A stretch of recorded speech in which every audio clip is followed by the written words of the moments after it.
So I met this lady that just moved to the States, and she was from Australia.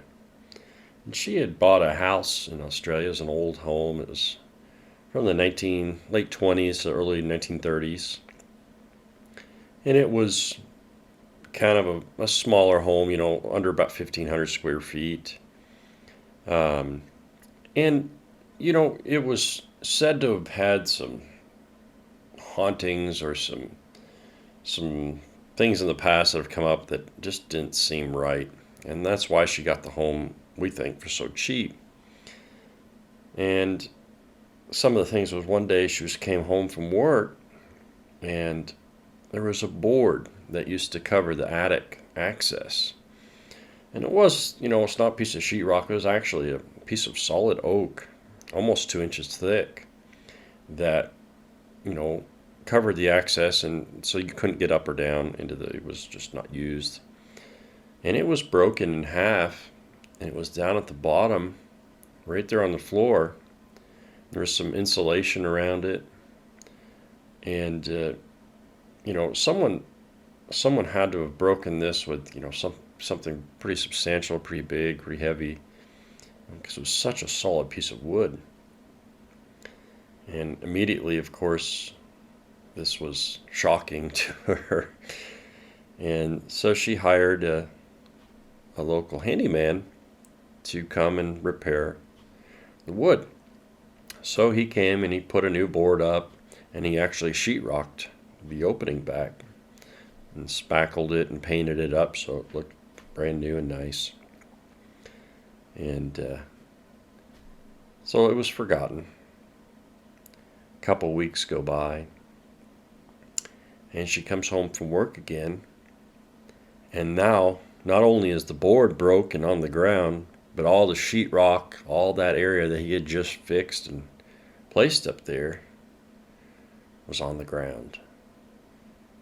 And this, of course, this was shocking, and she was just frozen with fear and didn't know what to do.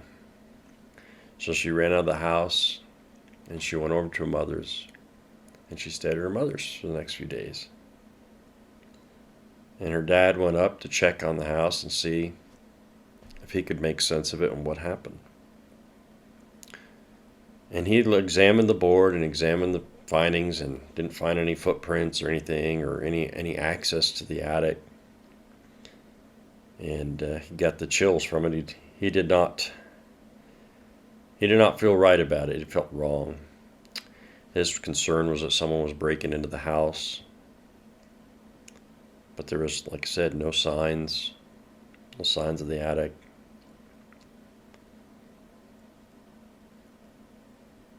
But then she decided to return home. So she did. They cleaned up the mess, and her dad had put just some boards back up there. And one evening she was sleeping, and she was awoken by this loud dragging sound coming from the attic.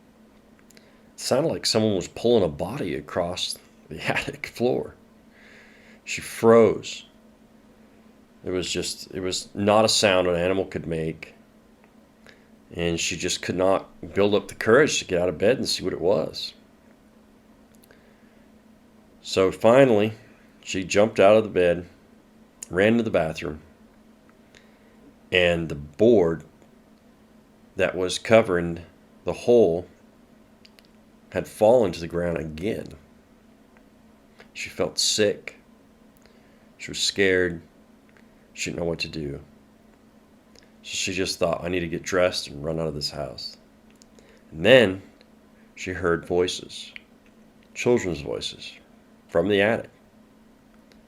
It's your turn. It's your turn.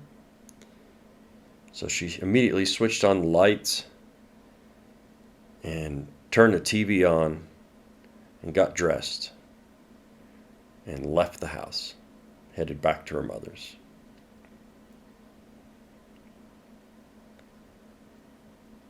She went the next day to the real estate agent and listed the house for sale. She hired the handyman to go back and close it all back up. and she had moved to the United States the very next week.